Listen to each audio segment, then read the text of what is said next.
السلام علیکم پیارے بچوں، آج ہم حروف تہجی کے حرف چ کی کہانی سنیں گے۔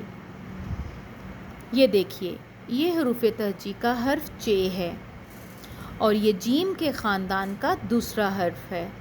حرف چ کے پیٹ میں 3 نقطے ہوتے ہیں اور یہ ہے حرف چ کی چھوٹی شکل۔ حرف چ کی ابتدائی آواز چ ہوتی ہے۔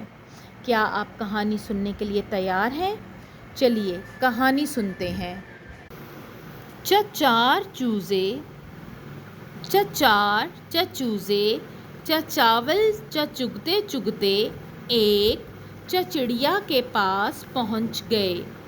چڑیا مٹی کے پیالے میں چاول چگ رہی تھی۔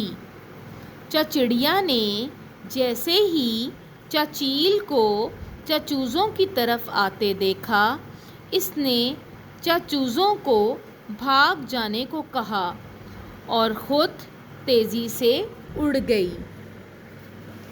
پیارے بچوں، ان الفاظ کو دہرائیے۔ چوزے، چاول، چڑیا، چیل۔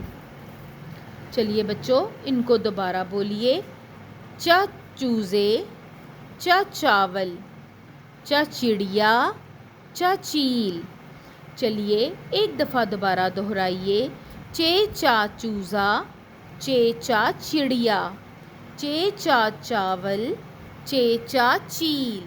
بچوں، کیا آپ نے غور کیا کہ ان سب الفاظ کی ابتدائی آواز چ ہے اور یہ آواز حروف تہجی کے حرف چ کی ہے؟ چ کی آواز ہے چ اور اس سے مختلف الفاظ بنتے ہیں، جیسا کہ چوزا، چاول، چڑیا، چیل، چار، چگنا۔ کیا آپ ایسے اور الفاظ تلاش کر سکتے ہیں؟ اگر آپ ایسا کر سکتے ہیں تو ایسے مزید الفاظ تلاش کیجئے اور اپنے دوستوں سے ان کے متعلق گفتگو کریں۔ اور یاد رکھیں، حرف چ حروف تہجی کے جیم کے خاندان کا دوسرا حرف ہے اور اس کے پیٹ میں 3 نقطے ہوتے ہیں۔ آپ اسی طرح سے حروف سیکھتے رہیں۔ اگلے سبق میں ملاقات ہوگی۔ اللہ حافظ۔